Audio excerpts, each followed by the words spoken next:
नवरात्रि का 8वां दिन माँ महागौरी को समर्पित होता है। माँ दुर्गा का यह स्वरूप अत्यंत शांत, सौम्य, करुणामयी और कल्याणकारी माना जाता है। ऐसा कहा जाता है कि जो भक्त सच्चे मन से माँ महागौरी की पूजा करता है, उसके जीवन से दुख, पाप और बाधाएं दूर होने लगती हैं और घर में सुख शांति का वास होता है। माँ महागौरी का स्वरूप बहुत ही दिव्य है। वे श्वेत वस्त्र धारण करती हैं। उनका वाहन वृषभ यानी बैल है और उनके हाथों में त्रिशूल और डमरू शोभा देते हैं। माँ का उज्जवल रूप पवित्रता, शांति और निर्मलता का प्रतीक माना जाता है। अब जानते हैं माँ महागौरी की पौराणिक कथा। कहा जाता है कि माँ पार्वती ने भगवान शिव को पति रूप में पाने के लिए कठोर तपस्या की थी। उन्होंने कई वर्षों तक जंगलों और पर्वतों में रहकर घोर तप किया।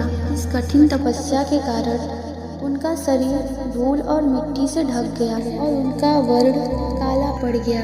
माँ पार्वती अपनी साधना में इतनी लीन थी कि उन्होंने अपने शरीर की कोई चिंता नहीं की। उनके मन में केवल भगवान शिव को पाने का दृढ़ संकल्प था। उनकी यही तपस्या, धैर्य और अटूट भक्ति उन्हें अन्य सभी से अलग बनाती है। जब भगवान शिव माँ पार्वती की कठोर तपस्या से प्रसन्न हुए, तब वे उनके सामने प्रकट हुए। भगवान शिव ने माँ पार्वती को स्वीकार किया और गंगा जल से उनका अभिषेक किया। जैसे ही पवित्र गंगा जल माँ पार्वती के शरीर पर पड़ा, उनका स्वरूप अत्यंत गौर, उज्ज्वल और दिव्य हो गया। तभी से माँ पार्वती का यह स्वरूप महागौरी के नाम से प्रसिद्ध हुआ। माँ महागौरी का यह रूप हमें एक सुंदर संदेश देता है। यह संदेश है कि सच्ची भक्ति, धैर्य और तपस्या से जीवन का हर अंधकार दूर किया जा सकता है।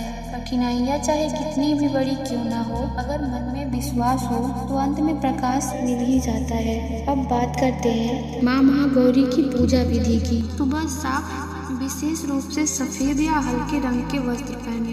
पूजा स्थान को शुद्ध करके माँ महागौरी की प्रतिमा या चित्र स्थापित करें। इसके बाद माँ को रोली, अक्षत, सफ़ेद फूल, धूप और दीप अर्पित करें। माँ को नारियल, खीर, सफ़ेद मिठाई, मालपुआ या हलवा पूरी का भोग लगाया जाता है। फिर माँ के मंत्रों का जाप करें, उनकी कथा सुने और अंत में माँ की आरती करें। माँ महागौरी की पूजा करने से मन को शांति